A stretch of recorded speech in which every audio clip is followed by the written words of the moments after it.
Estava ali, parada em frente ao espelho do banheiro da minha nova chácara, secando as lágrimas de felicidade que escorriam pelas minhas bochechas enrugadas. Aos 69 anos, depois de 45 anos de casamento e 2 anos lamentando a morte do meu marido, finalmente eu tinha feito algo só para mim. Esta pequena casa, com seu jardim cheio de possibilidades e suas janelas que davam para o campo, era minha, completamente minha. Eu tinha gastado as economias da minha vida inteira, R$ 25.000, que guardei centavo por centavo, negando-me pequenos prazeres durante décadas, mas valia a pena. Pela primeira vez na minha vida, eu tinha um lugar que ninguém poderia tirar de mim, um refúgio onde eu poderia plantar minhas flores, ler meus livros e simplesmente existir em paz. Toquei a parede recém-pintada de cor creme, inalei o aroma de madeira nova e senti algo que não sentia há anos, liberdade pura. Nesta manhã, eu tinha tomado café da manhã na minha pequena cozinha enquanto ouvia o canto dos pássaros.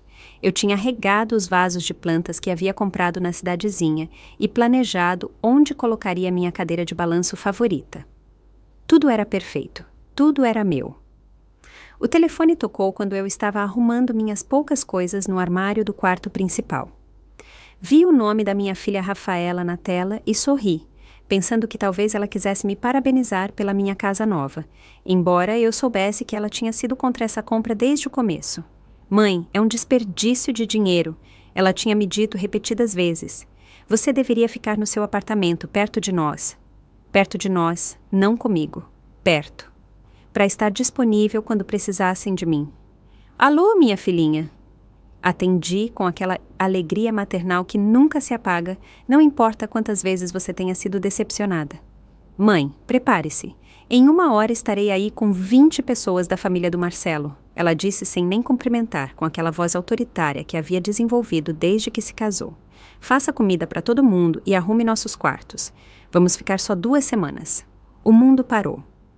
Literalmente, senti como se o chão se movesse sob meus pés. Meu coração começou a bater tão forte que pensei que sairia do meu peito. Como assim 20 pessoas, Rafaela? Eu acabei de chegar, não tenho nada preparado, nem tenho comida para...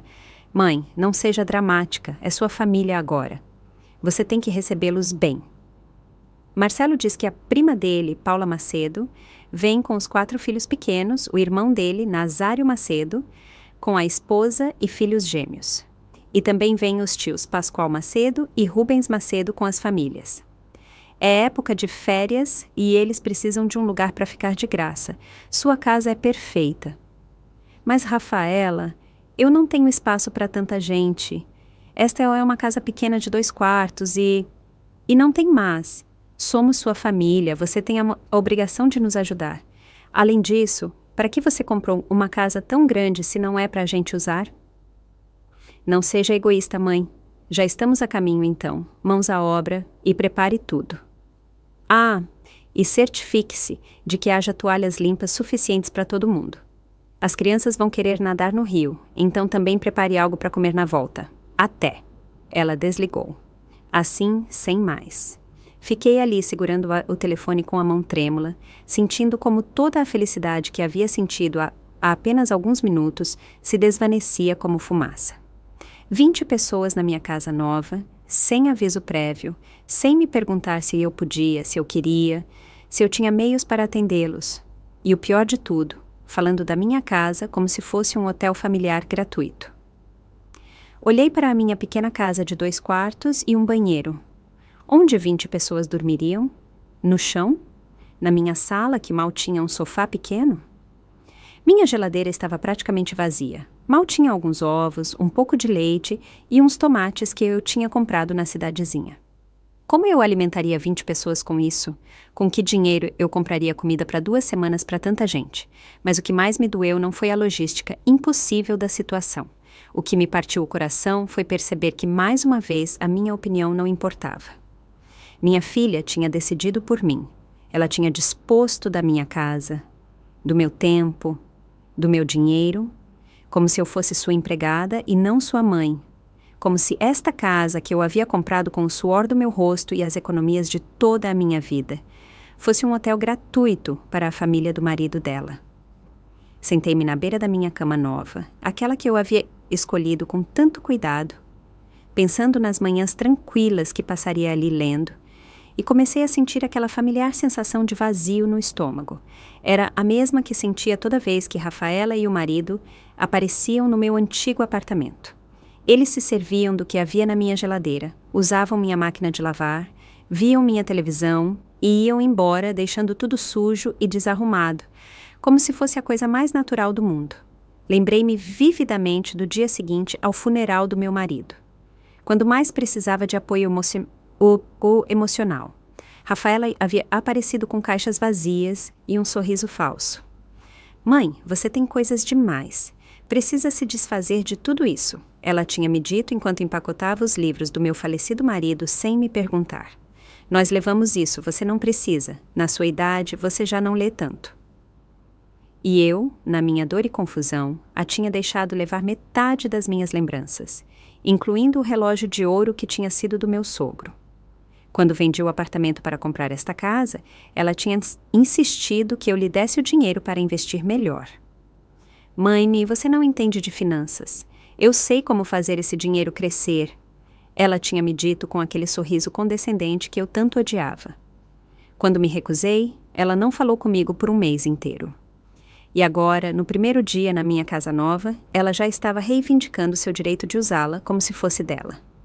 As lágrimas começaram a escorrer pelas minhas bochechas enquanto eu via pela janela o jardim que havia sonhado em cuidar. Em uma hora, todo esse silêncio, essa paz, essa sensação de liberdade se transformaria em caos. Fiquei sentada na minha cama durante vários minutos, tentando processar o que acabara de acontecer. O silêncio da minha casa nova, que há alguns momentos me parecera tão bonito e tranquilizador, agora parecia pesado e ameaçador. Em menos de uma hora, este refúgio que eu havia construído com tanto sacrifício se tornaria um lugar de caos e exigências. Levantei-me lentamente, sentindo o peso dos meus 69 anos mais do que nunca. Minhas pernas tremeram ligeiramente enquanto eu caminhava para a cozinha, onde abri a geladeira com uma mistura de esperança e desespero. A realidade era ainda pior do que eu lembrava. 3 ovos, meio litro de leite, 2 tomates, um pedaço de queijo que eu tinha comprado ontem e uma garrafa de água. Isso era tudo, absolutamente tudo o que eu tinha para alimentar 20 pessoas. Abri os armários com mãos trêmulas, uma lata de feijão, outra de atum, um pacote de arroz pela metade, sal, pimenta e óleo. Nem tinha pratos suficientes. Eu havia comprado um jogo para 4 pessoas, pensando que seria mais do que suficiente para as minhas necessidades. Nunca imaginei que minha filha transformaria meu lar em um acampamento de refugiados familiares. Olhei para o relógio, 50 minutos. 50 minutos para fazer um milagre. Peguei minha bolsa e as chaves do carro, sabendo que teria que ir à cidadezinha comprar comida, mas quando verifiquei minha carteira, meu coração afundou ainda mais. Depois de pagar a casa, os móveis básicos e as despesas da mudança, só me restavam R$ 1.500 até o próximo mês. Como eu compraria comida para 20 pessoas durante 2 semanas com isso? O trajeto para a cidadezinha pareceu eterno. Cada minuto que passava era um minuto a menos para preparar o que quer que eu pudesse preparar. No pequeno supermercado da cidade, corri pelos corredores como uma mulher desesperada, calculando mentalmente cada real que gastava. Arroz, feijão, macarrão, molho de tomate, alguns legumes baratos, pão. Nada elegante, nada especial, apenas comida básica que pudesse render para muitas pessoas. A conta final, R$ 1.200, quase tudo o que me restava. Quando voltei para casa, só me restavam 20 minutos. 20 minutos para transformar minha pequena cozinha em um restaurante capaz de alimentar um exército. Coloquei água para ferver para o arroz e o macarrão. Abri latas como uma mulher possuída. Piquei legumes com lágrimas escorrendo pelas minhas bochechas. Não eram lágrimas de cebola, eram lágrimas de raiva, de impotência, de tristeza profunda pelo que estava acontecendo. Enquanto cozinhava, eu não conseguia parar de pensar em como eu tinha chegado a esse ponto. Depois da morte do meu marido, eu tinha tentado ser a mãe perfeita, a sogra compreensiva, a avó disponível. Quando Rafaela precisava de uma babá, lá estava eu. Quando precisava de dinheiro emprestado, lá estava eu. Quando queria usar meu carro, porque o dela estava na oficina, lá estava eu. Sempre disponível, sempre disposta, sempre dizendo sim. Lembrei-me da vez que Marcelo, meu genro, tinha chegado no meu antigo apartamento com 3 amigos sem avisar, esperando que eu cozinhasse e lhes desse de beber durante todo um fim de semana de futebol. É que minha mãe não está na cidade e a senhora cozinha tão bem. Ele tinha me dito com aquele sorriso falso que tanto me incomodava. E eu, como sempre, tinha corrido ao supermercado, gastado meu dinheiro e cozinhado para eles como se fosse sua empregada pessoal. Ou a vez que Rafaela tinha me pedido para cuidar dos filhos da cunhada porque ela tinha uma emergência familiar. 3 crianças pequenas durante uma semana inteira, sem me pagar 1 centavo, sem nem me perguntar se eu podia fazê-lo. Quando mencionei que havia tido que cancelar minhas consultas médicas para cuidar deles, ela tinha me dito: "Ai, mãe, não seja dramática. Além disso, é bom que você tenha algo para fazer para não se sentir tão sozinha." Sozinha. Essa palavra ressoava na minha cabeça enquanto eu mexia o molho de tomate. Eu me sentia mais sozinha cercada da minha família do que quando estava realmente sozinha. Porque a verdadeira solidão é honesta, não finge te amar enquanto te usa. O som de carro se aproximando me tirou dos meus pensamentos. Olhei pela janela e vi 3 veículos cheios de gente descendo como se chegassem a um resort com tudo incluído. Crianças gritando, adultos rindo, malas sendo retiradas dos porta-malas. E lá estava Rafaela, dirigindo o espetáculo como a anfitriã oficial da minha casa. "Mãe!" ela gritou de fora. "Venha nos ajudar com as malas!" Fiquei ali parada na minha cozinha, segurando a colher de pau com a qual eu havia mexido o molho, e algo dentro de mim se quebrou. Não da maneira dramática que você vê nos filmes, mas de uma forma silenciosa e definitiva, como quando se rompe o fio mais fino que sustenta um peso muito pesado. Saí da cozinha e abri a porta principal. O que vi me tirou o fôlego. 20 pessoas de fato, desde bebês até idosos, todos descendo dos carros como se chegassem à sua casa de férias favorita.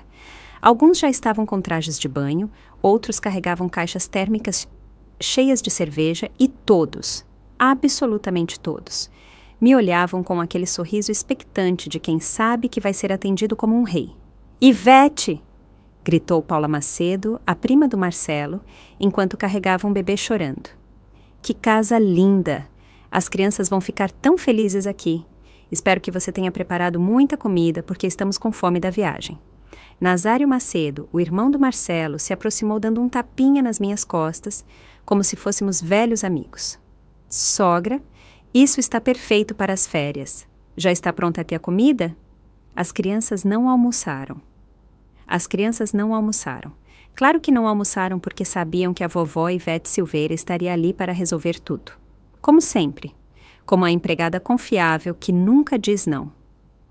"Mãe", disse Rafaela, aproximando-se com um sorriso que não chegava aos seus olhos. "Espero que você tenha arrumado os quartos. Paula e a família vão precisar do quarto principal porque o bebê chora muito à noite e nós podemos dormir no outro. Os demais podem se acomodar na sala. O quarto principal, meu quarto. O quarto onde eu havia colocado minhas coisas há apenas algumas horas. Onde eu havia imaginado acordar todas as manhãs vendo o jardim pela janela. Sem me perguntar, sem me consultar, eles já haviam decidido que eu dormiria no sofá da minha própria casa. Olhei para todas essas pessoas invadindo meu espaço, tocando minhas coisas, falando da minha casa como se fosse delas, e pela primeira vez em muitos anos senti algo diferente da resignação. Senti uma pequena, mas real, faísca de algo que eu havia esquecido que existia, indignação. Mas eu ainda não sabia o que fazer com ela. "Mãe, a comida!" gritou Rafaela da porta como se eu fosse uma garçonete que havia demorado demais para pegar o pedido. "As crianças estão com fome e nós, adultos, também queremos almoçar antes de nos instalarmos." Voltei para a cozinha como um zumbi, sentindo os olhos de 20 pessoas cravados nas minhas costas. No fogão, o arroz tinha grudado um pouco no fundo da panela. O macarrão estava a ponto de passar do ponto, e o molho de tomate parecia mais aguado do que eu gostaria. Mas era o que tinha. Era o que eu havia conseguido fazer com o pouco tempo e dinheiro que tinha. Comecei a servir nos poucos pratos que tinha, sabendo que não seriam suficientes. De fato, depois de servir 8 pratos, meus utensílios acabaram. Tive que improvisar com xícaras, tigelas e até usar a tampa de uma panela como prato para uma das crianças menores. A humilhação era completa. "É só isso?" perguntou Nazário ao ver seu prato com a pequena porção de arroz com molho que eu havia conseguido servir-lhe. Pensei que teria carne ou frango. "Você não tem mais nada?" "É que vocês chegaram de repente e eu não tive tempo de..." Comecei a explicar, mas Marcelo me interrompeu. "Ivete, tudo bem. Entendemos que você não esperava tanta gente, mas poderia ter feito um esforço. Somos família, não somos? Além disso, esta casa é linda. Com certeza você tem dinheiro guardado para comprar coisas melhores." Dinheiro guardado. Se eles soubessem que eu acabara de gastar quase tudo o que me restava naquela comida que estavam criticando, talvez não... Provavelmente continuariam criticando. A família do Marcelo tinha essa habilidade especial de fazer você se sentir culpado. Não importava as circunstâncias. "Vovó", me disse um dos gêmeos do Nazário, um menino de uns 8 anos. "Você tem videogames como os meus outros avós?" "Não, meu amor, aqui não tem videogames", respondi com a voz mais doce que pude, tentando não descarregar minha frustração em uma criança inocente. "E televisão a cabo e Wi-Fi?", ele continuou perguntando. "Também não, minha vida. Acabei de me mudar e ainda não contratei esses serviços."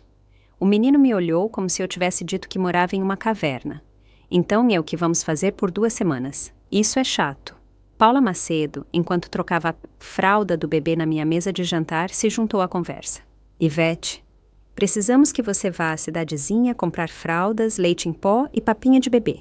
Eu esqueci de trazer o suficiente para 2 semanas. Também precisamos de protetor solar, repelente de mosquitos e algumas outras coisas." Ela me entregou uma lista escrita à minha mão em um guardanapo. "Aqui está tudo anotado. Você pode ir esta tarde." Peguei a lista com mãos trêmulas. Fraldas, fórmula, protetor solar, repelente, absorventes, remédio para dor de cabeça, aspirinas, antiácido, shampoo para crianças, sabonete antibacteriano, detergente para lavar roupa. A lista parecia interminável. Calculei mentalmente pelo menos R$1.000 a mais, os últimos R$1.000 que me restavam. "Paula", eu disse tentando manter a calma, "eu não tenho muito dinheiro disponível agora. Acabei de comprar a casa e..." "Ah, Ivete!", ela me interrompeu rindo. "Não seja dramática, são coisinhas básicas. Não vai te quebrar. Além disso, é para a sua família. Tenho certeza de que você tem algo guardado para emergências." Emergências. Eles eram a minha emergência, mas não do tipo que eu havia planejado. Pascoal Macedo, um dos tios do Marcelo, se aproximou com uma cerveja na mão. Uma cerveja que ele tinha tirado da sua própria caixa térmica. Por sorte, porque eu nem tinha bebidas. "Ivete, onde podemos colocar nossas coisas? Precisamos de espaço na geladeira para nossas cervejas e comida." Abri minha pequena geladeira, que já estava cheia com as poucas coisas que eu havia comprado aquela manhã. "Bom, vocês podem mover minhas coisas e..." "Perfeito!", ele disse enquanto começava a tirar minhas coisas da geladeira para colocar as deles. "E onde é o quarto onde eu e o Rubens vamos dormir?" "É que eu só tenho 2 quartos, e a Rafaela disse que..." "Ah, não se preocupe, podemos dormir na sala. Só certifique-se de ter cobertores e travesseiros suficientes. Faz frio à noite aqui no campo." Cobertores e travesseiros para 20 pessoas. Eu tinha exatamente 3 cobertores e 4 travesseiros em toda a casa. Minha casa que estava se tornando um hotel de caridade. Enquanto isso, as crianças haviam descoberto meu jardim e estavam correndo entre os vasos de plantas que eu havia comprado com tanto carinho aquela manhã. Vi como um deles pisoteou minhas pequenas plantas de tomate que eu havia plantado apenas algumas horas antes, cheia de esperança e ilusão. "Crianças, tomem cuidado!", gritei da janela. "Ai, deixa eles!", gritou Nazário de volta. "São crianças, precisam correr e brincar. Para isso viemos ao campo, para que pudessem estar livres." Livres no meu jardim, destruindo minhas plantas, com meu dinheiro pagando minhas refeições, enquanto eu me tornava a empregada de hotel de toda essa gente. Rafaela se aproximou de mim, enquanto eu lavava os pratos na pia pequena da cozinha. "Mãe, preciso falar com você." A família do Marcelo está muito animada por estar aqui, mas acho que você poderia se esforçar um pouco mais para que eles se sintam bem-vindos. Eu me virei para ela com as mãos pingando água ensaboada. Esforçar-me mais? Sim, mãe. A comida foi básica e a casa parece um pouco fria, como se você não quisesse que estivéssemos aqui. Lembre-se que esta é uma oportunidade para você conhecer melhor a família do seu genro. Você deveria estar agradecida por eles quererem passar um tempo com você. Agradecida. Essa palavra ressoou na minha cabeça como um tapa. Agradecida por 20 pessoas invadirem minha casa sem permissão, gastarem meu dinheiro, criticarem minha comida, destruírem meu jardim e me tratarem como sua empregada pessoal. Além disso, continuou Rafaela, espero que você não tenha planejado cobrar nada pela estadia. Seria muito pão dura da sua parte. Cobrar. A ideia nem tinha me ocorrido, mas agora que ela mencionava, por que não? Se fosse qualquer outro lugar, estariam pagando pelo menos R$ 500 por noite por quarto. 20 pessoas, 2 semanas. Isso seriam milhares de reais. Mas eu não disse nada. Ainda não. Apenas assenti com a cabeça e continuei lavando pratos, sentindo como aquela pequena faísca de indignação que eu havia sentido antes começava a crescer muito lentamente no meu peito. Naquela noite, enquanto 20 pessoas dormiam confortavelmente na minha casa, eu fiquei acordada no pequeno sofá da sala, ouvindo os roncos que vinham de todos os lados, olhando para o teto e me perguntando quando exatamente eu havia perdido o controle da minha própria vida. A resposta veio a mim na escuridão. Eu o havia perdido pouco a pouco, cada vez que disse sim quando queria dizer não, cada vez que coloquei as necessidades dos outros antes das minhas, cada vez que deixei que me tratassem como se meu tempo, meu dinheiro e meu espaço não tivessem valor. Mas pela primeira vez em muito tempo também percebi algo mais. Ainda estava em tempo de recuperar esse controle. Acordei às 5 da manhã com uma dor terrível nas costas por ter dormido no sofá. O silêncio da madrugada durou exatamente 30 segundos antes que o caos começasse. O bebê de Paula começou a chorar, acordando todas as outras crianças, que imediatamente começaram a correr pela casa gritando e brincando como se fosse um parque de diversões. Levantei-me do sofá, sentindo cada um dos meus 69 anos nas articulações, e me dirigi à cozinha para fazer café. Precisava de cafeína para sobreviver ao que se aproximava. Mas quando cheguei, encontrei Nazário já ali, revistando minha geladeira como se fosse a dele. Bom dia, Ivete. Ele disse sem levantar a vista. Onde está o café? E precisamos de leite para os cereais das crianças. Não tenho cereais, respondi, tentando manter um tom neutro. Como assim, não tem cereais? O que as crianças vão tomar de café da manhã, então? Era uma pergunta honesta, e eu não tinha uma resposta honesta.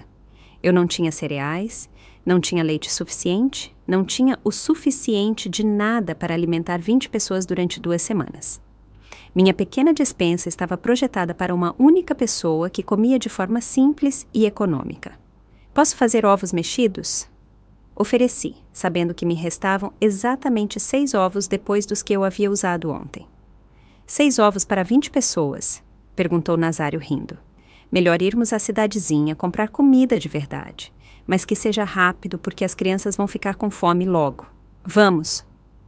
Como se fosse uma decisão conjunta, como se o dinheiro fosse de ambos. Como se eu não acabasse de gastar minhas últimas economias ontem em uma comida que eles haviam criticado. Paula Macedo apareceu na cozinha com o bebê nos braços e cara de poucos amigos. Ivete, preciso que você ferva água para a mamadeira. E também preciso que lave esta roupa porque o bebê se sujou durante a noite. Ela me entregou uma sacola cheia de roupa suja, que cheirava terrivelmente. Você não trouxe roupa suficiente para o bebê? Perguntei. Sim, mas não pensei que ele ia se sujar tanto. Além disso, aqui você tem máquina de lavar. Não é mais fácil lavar aqui do que carregar tanta roupa? Mais fácil para ela, mais trabalho para mim, mais gasto de água, luz e detergente para mim. As crianças começaram a chegar à cozinha como uma matilha de lobos famintos. 5 crianças entre os 4 e os 12 anos, todos perguntando o que havia para o café da manhã, todos esperando que a vovó mágica produzisse comida do nada. Vovó, estou com fome, me disse a menina mais nova com uma cara tão inocente que me partiu o coração. Não era culpa dela estar nessa situação. Já sei, meu amor. Vamos ver o que podemos fazer, respondi, abrindo armários vazios e tentando fazer milagres. Rubens Macedo apareceu bocejando e coçando a barriga. Ivete, você tem café? E não desse instantâneo. Espero algo decente. Café decente. Eu acabara de levantar do meu próprio sofá depois de ser expulsa da minha própria cama e ele estava me pedindo café gourmet. Só tenho café instantâneo, eu disse. Sério? Bom, suponho que teremos que ir à cidadezinha comprar café de verdade também. E já que vamos, podemos comprar tudo o que precisamos para esses dias. Podemos? Outra vez essa palavra. Como se fôssemos sócios nesse desastre. Rafaela desceu do meu quarto, onde havia dormido confortavelmente na minha cama, com cara de quem havia descansado perfeitamente. Bom dia, mãe. Já está pronto o café da manhã, Marcelo está com fome e não gosta de esperar. Rafaela, não tenho comida suficiente para... Mãe, já havíamos falado sobre isso ontem. Você precisa se organizar melhor. Somos 20 pessoas, você não pode improvisar. Por que você não faz uma lista de compras bem feita e vai à cidadezinha? Nós podemos ficar aqui cuidando da casa. Cuidando da minha casa. Enquanto eu gastava meu dinheiro comprando comida para eles. Marcelo apareceu atrás de Rafaela, com aquele sorriso falso que eu também conhecia. Sogra, bom dia. Ouvi dizer que a senhora vai à cidadezinha. Pode trazer cigarros e cerveja, porque o que trouxemos não vai durar 2 semanas. Também precisamos de carvão para fazer churrasco amanhã. Cigarros, cerveja, carvão. A lista de gastos continuava crescendo e minha carteira continuava encolhendo. Marcelo, eu não fumo e não bebo, não sei que marcas.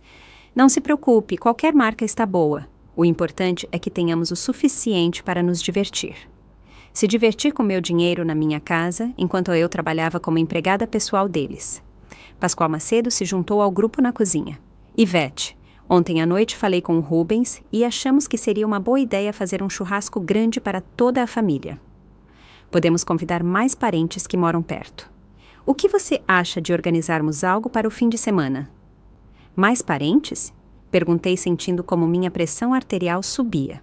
Sim, somos uma família grande e unida. Vai ser divertido. Só precisamos que você compre carne para umas 30 pessoas, mais ou menos. Nada demais. 30 pessoas. Carne para 30 pessoas. Calculei mentalmente pelo menos R$ 2.500 a mais. Dinheiro que eu definitivamente não tinha. Não creio que eu possa custear. Ai, Ivete, interrompeu Paula Macedo. Não seja pão dura. É uma reunião de família. Além disso, com o que você economiza em não pagar hotel para todos nós, com certeza pode permitir um churrasco. Não pagar hotel. Como se estar na minha casa fosse de graça, como se meu tempo, meu espaço, minha tranquilidade não valessem nada. As crianças, enquanto isso, haviam encontrado minhas poucas caixas de biscoitos salgados e estavam comendo diretamente do pacote, espalhando migalhas por toda a minha cozinha recém-limpa. Crianças, não comam isso! Gritei. Esses biscoitos são para quê, mãe? Me perguntou Rafaela com tom irritado. São só biscoitos, as crianças estão com fome e você não preparou nada para o café da manhã. Pelo menos deixe-os comer algo. Algo. Meus biscoitos, minha comida, minha última reserva de comida na casa. Mãe, continuou Rafaela, acho que você está sendo um pouco egoísta. Esta é uma oportunidade linda para conviver em família. E você só está reclamando por coisinhas como biscoitos e dinheiro. Você não fica feliz em nos ver felizes? Felizes. Eles estavam felizes gastando meu dinheiro, dormindo na minha casa, comendo minha comida e me tratando como sua empregada. Claro que estavam felizes. Fiquei ali parada na minha cozinha, rodeada de 20 pessoas que me olhavam como se eu fosse a vilã da história por não ter comida suficiente para alimentá-los de graça durante 2 semanas. E algo dentro de mim finalmente se encaixou. Não foi uma explosão dramática. Foi mais como quando se encaixa uma peça de quebra-cabeça que havia estado fora do lugar durante anos. De repente, pude ver a imagem completa com uma clareza que me surpreendeu. Essas pessoas não me queriam, me precisavam. Havia uma diferença enorme entre essas duas coisas e eu havia passado anos confundindo-as. Está bem, eu lhes disse com uma calma que me surpreendeu a mim mesma. Vou à cidadezinha comprar o que precisarem. Todos sorriram, satisfeitos por terem vencido mais uma batalha contra a vovó prestativa. Mas enquanto eu pegava minha bolsa e as chaves do carro, não estava pensando em comida ou em listas de compras. Estava pensando em algo completamente diferente. Estava pensando no escritório do advogado que havia visto na cidadezinha ontem e em uma conversa que talvez fosse hora de ter. Pela primeira vez em dias, saí da minha casa com um sorriso real nos lábios. A viagem à cidadezinha naquela manhã foi a mais libertadora que eu tive em anos. Pela primeira vez, desde que minha família chegou, eu estava sozinha com meus pensamentos, sem ninguém me exigindo nada, sem crianças gritando, sem adultos me tratando como empregada doméstica. O silêncio do carro parecia um bálsamo para minha alma ferida, mas eu não fui diretamente ao supermercado como eles esperavam. Em vez disso, estacionei em frente a um pequeno café que havia visto no dia anterior e me sentei para tomar um café de verdade enquanto organizava meus pensamentos. Precisava de tempo para processar o que havia entendido naquela manhã. "A senhora está bem?" me perguntou a garçonete, uma mulher de meia-idade com cara amável.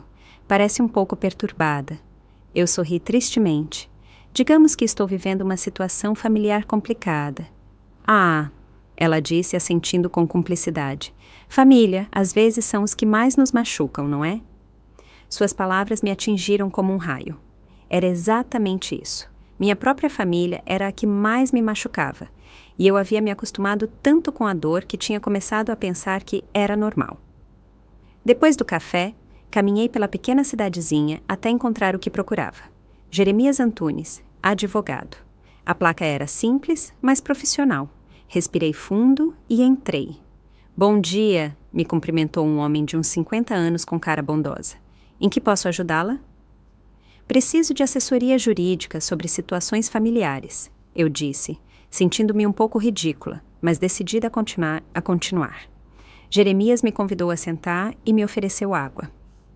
Durante a hora seguinte, eu lhe contei tudo. Desde a ligação de Rafaela até a invasão da minha casa, desde os gastos que me estavam obrigando a fazer até a falta total de respeito pela minha propriedade e meu dinheiro. O homem me ouviu sem interromper, tomando notas ocasionalmente. "Dona Ivete," ele me disse finalmente, "o que a senhora está me descrevendo é abuso financeiro e emocional. O fato de serem família não lhes dá o direito de usar sua propriedade sem permissão ou de obrigá-la a gastar seu dinheiro com eles. Mas eles são minha família." Murmurei, repetindo a desculpa que eu havia usado durante anos. "A verdadeira família respeita, não explora." Ele me respondeu com firmeza. "Alguma vez a senhora pensou em estabelecer limites legais?" Limites legais. A ideia me parecia tão estranha quanto libertadora. "Que tipo de limites?" perguntei. "Bom, por exemplo, sua casa é sua propriedade privada. A senhora tem direito absoluto de decidir quem pode estar ali e sob quais condições. Se alguém se recusar a ir embora quando a senhora pedir, tecnicamente está cometendo invasão de domicílio." Invasão de domicílio. Minha própria família. Também, continuou Jeremias, se são tantas pessoas usando sua propriedade como lugar de hospedagem, legalmente a senhora poderia cobrar pelos serviços que está fornecendo. Comida, hospedagem, serviços básicos. Em qualquer hotel, eles pagariam centenas de reais pelo que a senhora está dando de graça. Poderia realmente cobrar deles? Perguntei, sentindo uma mistura de esperança e terror. Claro, é sua casa, são seus recursos.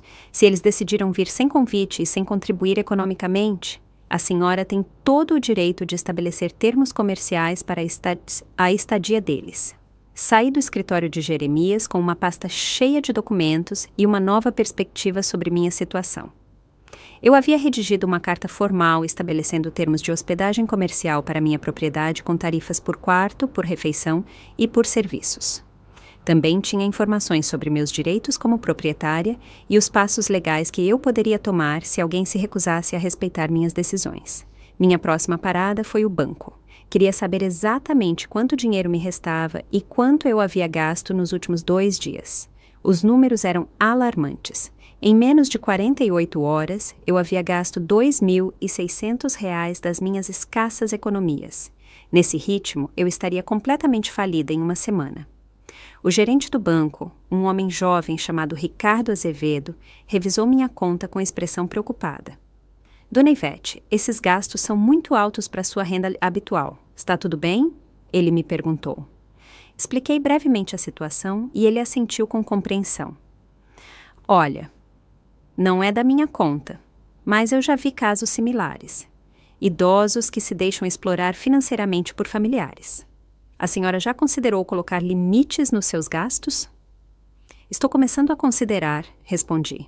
Se precisar de ajuda para controlar seus gastos ou estabelecer um orçamento que a proteja de excessos involuntários, podemos ajudá-la. Também podemos configurar sua conta para que exija autorização especial para gastos maiores que uma certa quantia. Era outra ferramenta que eu não sabia que existia, outra forma de me proteger da minha própria generosidade mal direcionada. Finalmente, fui ao supermercado, mas desta vez comprei apenas o básico. Arroz, feijão, macarrão, molho de tomate, alguns vegetais baratos. Nada de luxos, nada de carne para churrascos, nada de cervejas ou cigarros. Gastei exatamente R$250. Quando voltei para casa, 3 horas depois, fui recebida por um coro de reclamações. Mãe, você demorou séculos, gritou Rafaela. As crianças estão famintas e nós também. Onde está a carne para o churrasco? Perguntou Pascoal. E a cerveja? Acrescentou Marcelo. Os cigarros, insistiu Rubens. Olhei para todos eles parados na minha sala, na minha casa, esperando que eu resolvesse todos os problemas deles com meu dinheiro. E pela primeira vez em anos, não senti culpa, senti clareza. Trouxe comida básica. Eu lhes disse com calma. Arroz, feijão, macarrão, suficiente para que ninguém morra de fome. Mas e tudo o que te pedimos? Insistiu Paula. Não comprei, respondi simplesmente. O silêncio que se seguiu foi ensurdecedor. 20 pessoas me olharam como se eu tivesse perdido a razão. Como assim não comprou? Perguntou Nazário com voz incrédula. Não tenho dinheiro para comprar carne para 30 pessoas, nem cerveja, nem cigarros, nem todas as coisas que me pediram. Só tenho dinheiro para comida básica. Mas, mãe, interveio Rafaela com aquela voz condescendente que eu tanto odiava. Sabemos que você tem dinheiro guardado. Não seja pão dura. Peguei os papéis que havia obtido no banco e lhes mostrei. Estes são meus extratos de conta. Em 2 dias, gastei R$2.600 das minhas economias. Restam-me menos de R$1.500 até o próximo mês. Não há dinheiro guardado, não há reservas secretas. Isso é tudo o que tenho. Os papéis passaram de mão em mão como evidência em um julgamento. As caras de incredulidade foram se transformando em caras de aborrecimento. Bom, então teremos que buscar alternativas, disse Marcelo finalmente.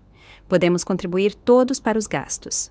Excelente ideia, respondi, tirando a outra pasta da minha bolsa. De fato, fui a um advogado esta manhã e preparei um documento que estabelece as tarifas comerciais para a hospedagem na minha propriedade. O silêncio voltou, mas desta vez era diferente. Era o silêncio de pessoas que acabavam de perceber que sua vítima havia deixado de ser vítima.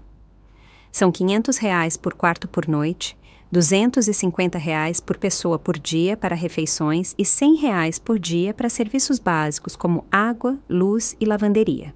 Continuei lendo o documento. Até agora, em 2 dias, o total seria de R$14.000. Eu poderia ter ouvido um alfinete cair. Você está nos cobrando para ficar na sua casa? Perguntou Rafaela com voz estridente. Não, respondi com a maior calma que pude. Estou lhes oferecendo até a opção de pagar pelos serviços que estão recebendo ou buscar hospedagem em outro lugar. Pela primeira vez em anos, eu tinha o controle da conversa. A explosão que se seguiu foi épica. 20 pessoas falando ao mesmo tempo, gritando, protestando, tentando me fazer sentir culpada com todas as táticas de manipulação que haviam aperfeiçoado durante anos. Mas algo havia mudado em mim. Era como se eu tivesse construído uma parede invisível que não deixava passar suas palavras dolorosas. Isso é ridículo, gritou Marcelo. Somos família. Você não pode nos cobrar para ficar na sua casa. Desde quando você é tão interesseira, mãe? Acrescentou Rafaela com lágrimas de crocodilo nos olhos. Papai estaria se revirando no túmulo se soubesse que você está cobrando da própria família dele. Mencionar meu falecido marido foi a gota d'água, mas não da maneira que ela esperava. Em vez de me quebrar, isso me deu forças. Seu pai, eu disse com voz firme, trabalhou a vida inteira para que eu tivesse segurança econômica. Ele jamais teria permitido que a família dele me tratasse como empregada doméstica na minha própria casa. Não estamos te tratando como empregada, protestou Paula. Estamos te dando a oportunidade de conviver com sua família. Convivência? Repeti com uma risada amarga. Paula, desde que você chegou, me colocou para lavar a roupa do seu bebê, para ferver água para as mamadeiras dele e me exigiu que comprasse fraldas e fórmula com meu dinheiro. Isso é conviver? É que somos família, insistiu ela. É o que a família faz, não é? Respondi com uma clareza que me surpreendeu a mim mesma. O que a família faz é respeitar-se mutuamente, contribuir equitativamente e não abusar da generosidade do outro. O que vocês estão fazendo é exploração. Nazário se aproximou com cara ameaçadora. Ivete, acho que você está ficando louca. Talvez precise de ajuda médica. Esta não é você. Você tem razão, respondi sem me abalar. Esta não era eu antes. A Ivete de antes se deixava pisar, gastava suas economias com gente que a tratava mal e confundia ser usada com ser querida. Mas essa Ivete já não existe. Mãe, isso é vergonhoso! Gritou Rafaela. O que as pessoas vão pensar quando souberem que você cobrou hospedagem da sua própria família? As mesmas pessoas que pensariam mal de vocês por chegarem sem convite na casa de uma mulher de 69 anos e esperarem que ela os mantenha de graça durante 2 semanas. Respondi. Pascoal tentou uma abordagem diferente. Ivete, sejamos razoáveis. Entendemos que você tem despesas, mas essas tarifas são exageradas. Podemos te dar algo simbólico. R$ 250 por toda a estadia. R$ 250? Repeti lentamente, como se estivesse considerando a oferta. Eu os vi todos com expectativa em seus rostos, pensando que haviam encontrado uma maneira de sair impunes mais uma vez. Para 20 pessoas durante 14 dias, com 3 refeições diárias, hospedagem, água, luz, gás, lavanderia e limpeza. Exato, disse Rafaela com um sorriso de triunfo. Viu? Somos razoáveis. Queremos contribuir. Matilde Costa me olhava com aquela expressão que só as mulheres sábias têm quando veem algo bom acontecer. Ela havia captado perfeitamente o que estava acontecendo. Está bem, eu lhes disse finalmente. Aceito a proposta de vocês. Todos suspiraram aliviados. Pensaram que haviam vencido, mas continuei. E vi como suas caras endureceram. Com uma condição. Como esta é agora uma transação comercial, quero que assinem um contrato de hospedagem. Um contrato? Perguntou Nazário com desconfiança. Claro! Se vocês vão pagar por serviços, precisamos estabelecer claramente o que esses serviços incluem e o que não incluem. É para proteger a todos nós. Peguei os papéis que Jeremias havia preparado e os coloquei sobre uma mesa de centro. Este contrato especifica que, por R$ 250, vocês têm direito a dormir no chão da sala, uma refeição básica por dia, arroz e feijão, acesso ao banheiro durante horários específicos e nada mais. Uma refeição por dia, gritou Paula. Mas nós esperávamos 3 refeições. Claro que podem ter 3 refeições por dia, respondi com doçura. Mas isso está no pacote premium que custa os R$ 14.000 que mencionei originalmente. Isso é absurdo, exclamou Marcelo. Você está louca se pensa que vamos assinar isso. Não precisam assinar, eu lhes disse com perfeita calma. Podem procurar hospedagem em outro lugar. De fato, acho que seria o melhor para todos. Mãe! Gritou Rafaela. Você não pode nos expulsar. Somos sua família. Não os estou expulsando, respondi. Estou lhes dando opções. Podem pagar as tarifas comerciais pelos serviços que querem, podem pagar pelos serviços básicos que podem custear ou podem buscar alternativas que se ajustem melhor ao seu orçamento. Matilde aplaudiu lentamente. Bravo! Isso é exatamente o que minha irmã precisava fazer. Opções claras, termos justos, sem chantagens emocionais. A senhora não se meta, gritou Rafaela para Matilde. Isso é um assunto de família. Você tem razão, respondeu Matilde levantando-se. É um assunto de família, e uma boa família não trata seus idosos assim. Ela se dirigiu à porta, mas antes de ir, virou-se para mim. Ivete, se precisar de qualquer coisa, Você sabe onde eu moro. E se essa gente te causar problemas, não hesite em me ligar. Aqui na cidadezinha, a gente se cuida entre vizinhos. Depois que Matilde se foi, a sala ficou em silêncio. Eu podia ver as engrenagens girando em suas cabeças, tentando encontrar uma nova estratégia. Pascoal tentou a abordagem da culpa. Ivete, seu marido e eu éramos muito próximos. Ele me considerava como um irmão. Você acha que ele gostaria de te ver tratando a família dele assim? Meu marido, respondi, me ensinou a me valorizar.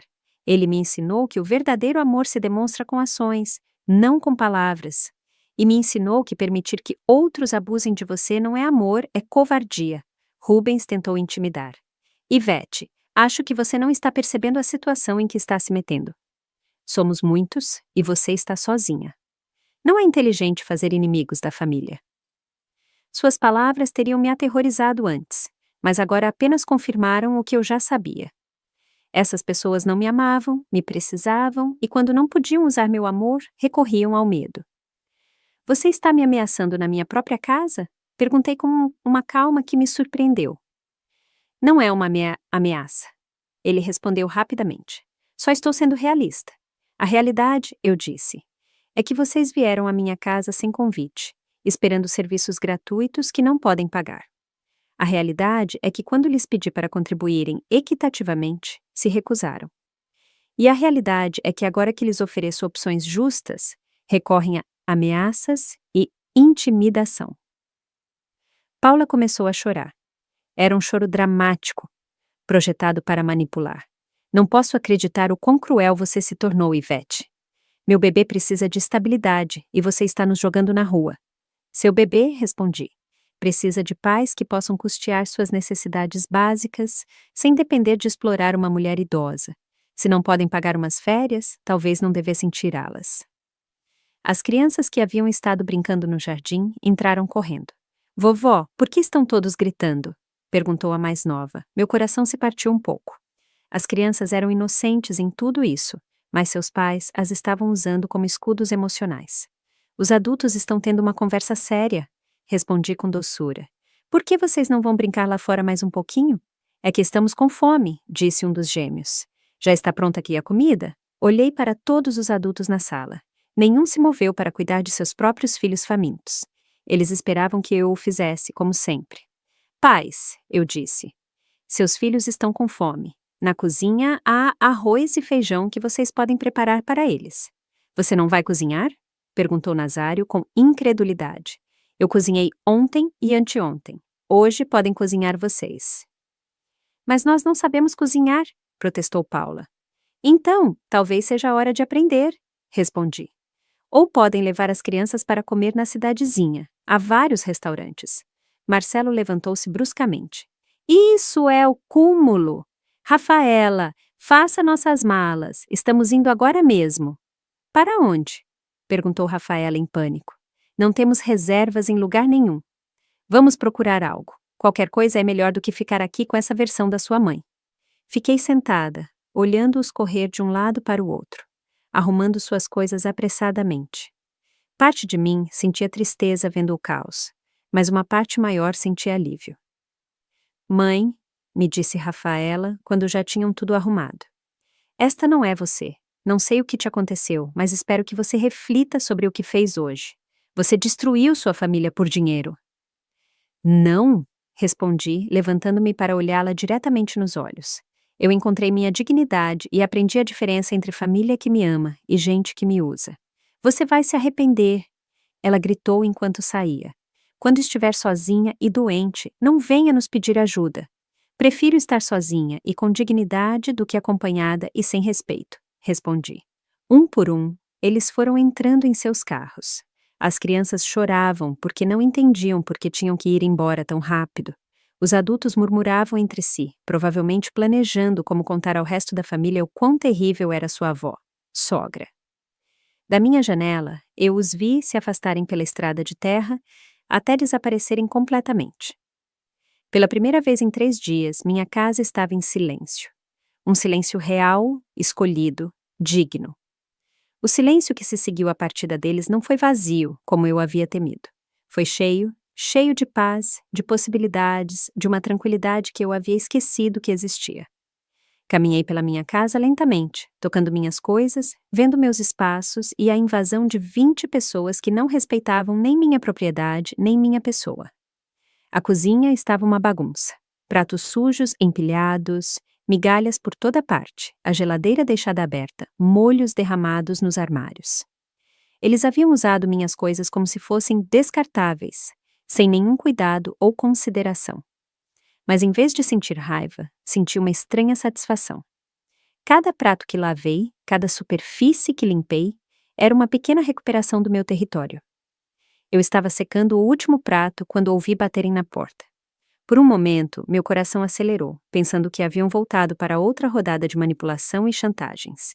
Mas quando abri, encontrei Matilde Costa com uma panela fumegante nas mãos. Fiz um caldo para 2 pessoas. Ela me disse com um sorriso cúmplice. Pensei que talvez você estivesse com fome depois de toda essa batalha campal. Eu a convidei para entrar e nos sentamos na minha mesa de jantar, que agora parecia enorme para apenas 2 pessoas depois de ter estado abarrotada com 20. Como você se sente? Perguntou Matilde enquanto servia o caldo que cheirava glorioso. Não sei, respondi honestamente. Tenho medo de estar fazendo algo terrível. Acabei de afastar toda a minha família. Matilde parou de servir e me olhou diretamente. Minha filha, posso lhe perguntar algo? Antes de esses abutres chegarem, quando foi a última vez que você se sentiu genuinamente feliz? A pergunta me pegou de surpresa. Pensei nos últimos anos, nas visitas de Rafaela, que sempre terminavam comigo me sentindo usada e vazia, nas ligações que só vinham quando precisavam de algo, nas festas familiares onde a Leo cozinhava e limpava, enquanto outros desfrutavam. Ontem de manhã, respondi finalmente, quando estava sozinha na minha casa nova, regando minhas plantas, planejando onde colocar meus móveis. Exato, disse Matilde assentindo. Você era feliz quando estava sozinha, em paz, desfrutando do que havia construído com seu esforço. Isso lhe parece terrível? Mas se supõe que a família é o mais importante, murmurei, repetindo o que me haviam ensinado a vida toda. A família sim é o mais importante, me respondeu Matilde com ênfase. Mas essa gente não era sua família, eram parasitas disfarçados de família. Suas palavras me atingiram como uma revelação. Parasitas disfarçados de família. Era exatamente isso. Sabe o que mais me incomodou em toda essa cena? Continuou Matilde. Que nenhum sequer desses adultos se preocupou com você, nenhum perguntou como você se sentia, se tinha dinheiro suficiente, se era muito trabalho para uma mulher da sua idade. Tudo era sobre o que eles precisavam, o que eles queriam, o que eles esperavam. Ela tinha razão. Em 3 dias, nenhuma única pessoa havia perguntado como eu estava, se eu precisava de ajuda, se eu me sentia confortável. Era como se eu fosse invisível, exceto quando precisavam que eu cozinhasse, limpasse ou pagasse algo. Minha irmã me disse algo muito sábio quando passou pela mesma coisa, continuou Matilde. Ela me disse, Matilde, quando alguém te ama de verdade, seu bem-estar é importante para eles. Quando alguém só te usa, seu bem-estar é irrelevante enquanto você puder satisfazer as necessidades deles. Comemos em silêncio por um tempo e eu refleti sobre essas palavras. Era verdade. Meu falecido marido sempre se preocupava com meu bem-estar. Quando eu estava cansada, ele cozinhava. Quando eu estava doente, ele me cuidava. Quando eu tinha despesas, ele contribuía. Era uma relação de reciprocidade e cuidado mútuo. O que eu havia tido com minha família nos últimos anos era o contrário.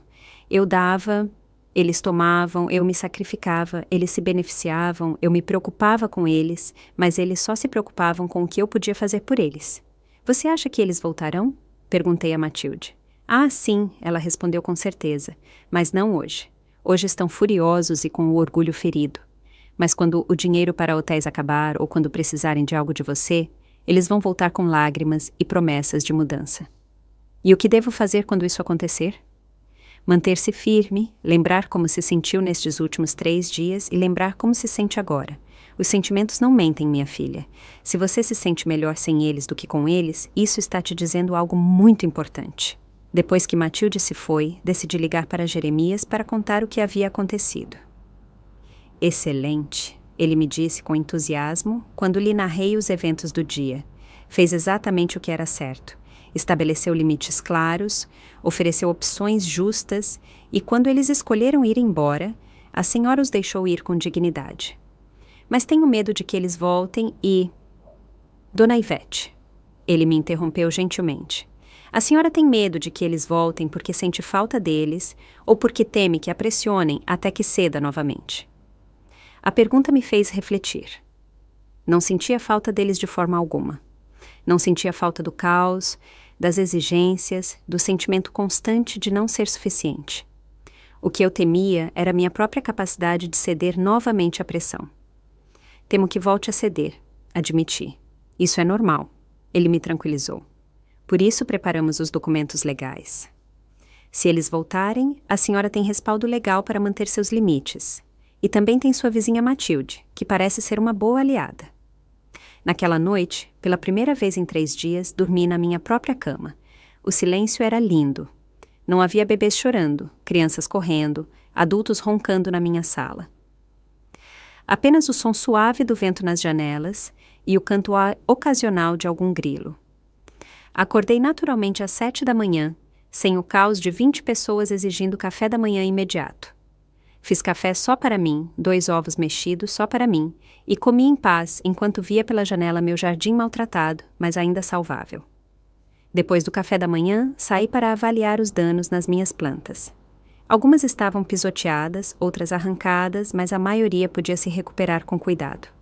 Era uma metáfora perfeita para a minha vida, danificada, mas não destruída, capaz de se curar com o cuidado adequado. Eu estava replantando meus tomates quando ouvi um carro se aproximando. Meu coração acelerou, mas quando vi que era um carro desconhecido, relaxei. Um homem idoso desceu do veículo e se aproximou com um sorriso amável. Bom dia, senhora. Sou o seu Carlos Mendes. Moro no final da estrada. Matilde me contou que a senhora é nova na vizinhança. Bom dia, seu Carlos. Sou Ivete Silveira. Muito prazer, dona Ivete. Vim oferecer meus serviços. Tenho um pequeno negócio de jardinagem e manutenção. Vejo que tem algumas plantas maltratadas aí. Conversamos por 1 hora sobre jardinagem, sobre a cidadezinha, sobre a vida tranquila do campo. Era a primeira conversa genuinamente agradável que eu tinha em dias. Seu Carlos não queria nada de mim, exceto talvez algum trabalho honesto, pelo qual ele me cobraria uma tarifa justa. Sabe o que, dona Ivete? Ele me disse antes de ir. Matilde me contou um pouco sobre sua situação familiar. Quero que saiba que aqui na cidadezinha temos um ditado: melhor sozinho do que mal acompanhado. E a senhora não está sozinha. Tem vizinhos que a respeitam e a apreciam. Depois que ele se foi, fiquei no meu jardim pensando em suas palavras. Ele tinha razão, eu não estava sozinha. Tinha vizinhos que me respeitavam, que valorizavam meu bem-estar, que não viam minha casa como um hotel gratuito ou meu dinheiro como seu fundo de emergência. Pela primeira vez em anos, eu tinha comunidade real, não família que me usava, mas pessoas que me respeitavam, e isso, percebi, valia muito mais do que todo o amor falso do mundo. 2 semanas se passaram como um sonho. 2 semanas de acordar quando meu corpo queria acordar, de comer o que me apetecia, de sentar no meu jardim sem que ninguém me exigisse nada. Seu Carlos veio 3 vezes me ajudar com as plantas e cada vez me recusei a pagá-lo menos do que o justo. Seu Carlos, eu dizia, seu trabalho vale o que vale e eu respeito isso. Ele sorria e me dizia que queria que mais pessoas pensassem como eu. Matilde Costa havia se tornado minha amiga. Vinha tomar café à tarde e me contava histórias da cidadezinha. Me ensinava sobre as plantas locais.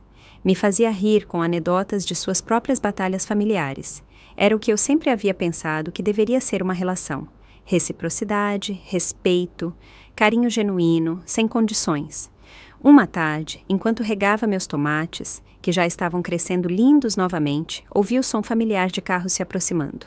Meu estômago se contraiu, mas desta vez eu estava preparada. Não era a mesma mulher que havia recebido aquela ligação há 2 semanas. De fato, eram eles. Os 3 carros estacionaram na minha entrada e vi Rafaela descer do primeiro com uma cara que tentava ser contrita, mas que não conseguia esconder o desespero. Os demais desceram mais lentamente, claramente relutantes em estar ali. Fiquei no meu jardim, regador na mão, esperando que viessem até mim. Não iria correr para recebê-los como antes. Olá, mãe, me disse Rafaela, aproximando-se com passos hesitantes. Podemos conversar? Claro, respondi, sem parar de regar. Do que querem conversar? Mãe, temos pensado muito estes dias e... Bem, talvez fomos um pouco inconsiderados da última vez. Um pouco inconsiderados? Como chamar uma invasão de uma pequena visita. Inconsiderados em que sentido? Perguntei porque queria que ela dissesse explicitamente. Bom, chegamos sem avisar com muita antecedência e talvez esperávamos demais de você sem contribuir o suficiente. Era um avanço, embora mínimo.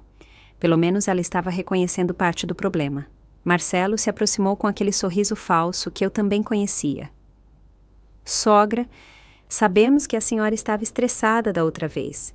Nós também estávamos estressados pela viagem e tudo mais. O que a senhora disse se começarmos de novo? Começar de novo. Como? Perguntei. Bom, podemos ficar só uma semana desta vez e prometemos ajudar mais com a limpeza e a cozinha. E os gastos? Perguntei diretamente. Eles se entreolharam desconfortavelmente. Bom, pensamos que poderíamos contribuir com algo. Talvez R$ 1.500 por toda a semana. R$ 1.500 para 20 pessoas durante uma semana. Eles continuavam pensando que meus serviços não valiam nada. Não, eu lhes disse simplesmente. Não, o quê? Perguntou Rafaela. Não a tudo. Não podem ficar aqui. O silêncio que se seguiu foi denso. Eu podia ver o choque genuíno em seus rostos, como se realmente tivessem pensado que suas desculpas pela metade e sua oferta insultante me fariam mudar de ideia. Mas, mãe, insistiu Rafaela, nós dissemos que sentimos muito. Não é suficiente. Sentem o que exatamente? Perguntei porque queria ouvi-lo. Sentimos ter chegado sem avisar e ter esperado que você cobrisse todas as despesas sem ajudar. Era mais honestidade do que eu esperava, mas ainda não era suficiente. E o que vocês fizeram para demonstrar que realmente sentem isso? Continuei. O que você quer dizer? Perguntou Marcelo. Quero dizer que desculpas sem mudança de comportamento são apenas palavras. O que vocês fizeram de diferente? Buscaram trabalho para poder pagar suas próprias férias? Economizaram dinheiro para suas despesas? Aprenderam a planejar e orçar suas viagens? As caras em branco me disseram tudo o que eu precisava saber. Não haviam feito nada de diferente. Apenas haviam esperado 2 semanas para que meu chilique passasse. Paula Macedo se aproximou com o bebê, claramente usando a carta da manipulação emocional. Ivete, olhe para este anjinho. Você não sente falta do seu neto? Não quer que ele cresça conhecendo a avó? Olhei para o bebê, que de fato era lindo e inocente em tudo isso, mas depois olhei para Paula, que estava usando seu próprio filho como ferramenta de manipulação. Claro que quero conhecer meus netos, respondi, mas quero conhecê-los em um ambiente de respeito e amor genuíno, não de exploração e abuso. Não estamos te abusando, protestou Nazário. Somos família. Nazário, eu disse com calma. Você paga aluguel onde mora? Sim. Paga pela sua comida? Sim. Paga pelos serviços básicos como água e luz? Claro. Então, me explique por que você acha que tem o direito de viver na minha casa, comer minha comida e usar meus serviços sem pagar nada. Ele não tinha resposta para isso, porque não havia uma resposta lógica. Pascoal tentou a abordagem da culpa outra vez. Ivete, seu marido se sentiria muito triste de te ver rejeitando a família dele assim. Meu marido, respondi com firmeza, me ensinou que o verdadeiro amor inclui respeito. Ele me ensinou a me valorizar e me ensinou que permitir que outros abusem de mim não é amor, é autodestruição. Rafaela começou a chorar. Mãe, não entendo o que te aconteceu. Antes você sempre era tão generosa, tão amorosa, agora é fria e calculista. Antes, respondi, confundi ser usada com ser amada.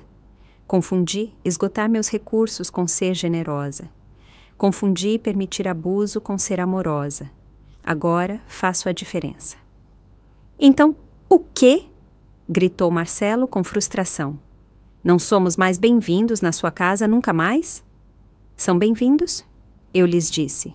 quando vierem com respeito, quando contribuírem equitativamente, quando me tratarem como um ser humano com direitos e necessidades e não como uma empregada gratuita. Mas essas condições, elas são ridículas, protestou Rubens. O que há de ridículo em pagar pelo que se consome? O que há de ridículo em respeitar a propriedade alheia? O que há de ridículo em tratar uma mulher idosa com dignidade? Eu lhes perguntei. Eles não tinham resposta porque sabiam que eu tinha razão. Sabiam que o que eu pedia era básico, humano, justo. O problema, Dani, era que eles não queriam justiça. Queriam continuar com o abuso. Ficaram ali parados por alguns minutos mais, olhando-se entre si, esperando que alguém tivesse uma nova estratégia, mas não a tinham. Finalmente, Rafaela falou. Está bem, mãe. Se é isso o que você quer, se prefere o dinheiro à sua família, essa é sua decisão. Mas não espere que voltemos a te visitar outra vez. Não prefiro o dinheiro à família. Respondi tranquilamente. Prefiro a dignidade ao abuso e prefiro a solidão à exploração. Um por um, eles voltaram para seus carros. Desta vez não havia lágrimas das crianças, porque haviam entendido que essa visita era diferente. Desta vez não havia gritos nem protestos dramáticos. Apenas a resignação de pessoas que haviam perdido sua vítima favorita. Eu os vi se afastarem pela segunda e última vez e senti algo que não sentia há anos. Paz completa. O silêncio que se seguiu à partida deles não foi vazio, como eu havia temido. Foi cheio, cheio de paz, de possibilidades, de uma tranquilidade que eu havia esquecido que existia. Naquela noite, Matilde Costa veio jantar. Ela havia feito um frango ensopado e eu havia preparado arroz com lentilha. Comemos na minha varanda, vendo o pôr do sol sobre os campos, conversando sobre nossos planos para o jardim.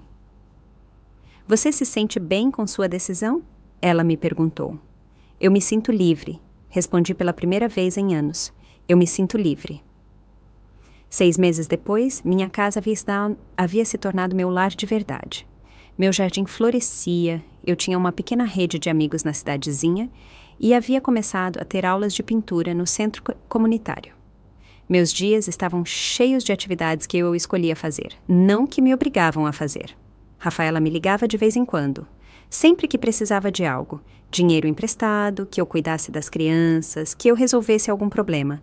Eu ouvia com paciência e depois lhe dizia, sinto muito, meu amor, mas não posso te ajudar com isso.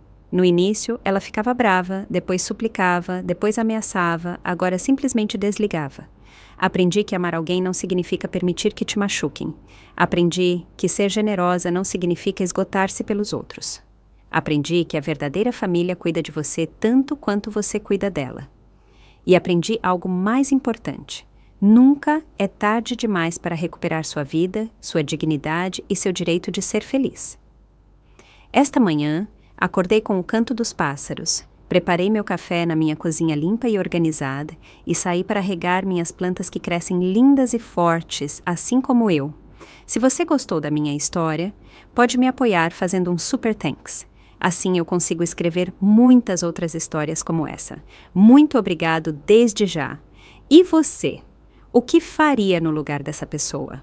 Quero muito saber a sua opinião, então escreve aqui nos comentários.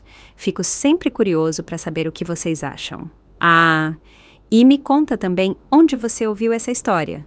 Se quiser ouvir mais histórias de vida como essa, curte o vídeo e se inscreve no canal. Tem muitas outras esperando por você. Um grande abraço e até a próxima!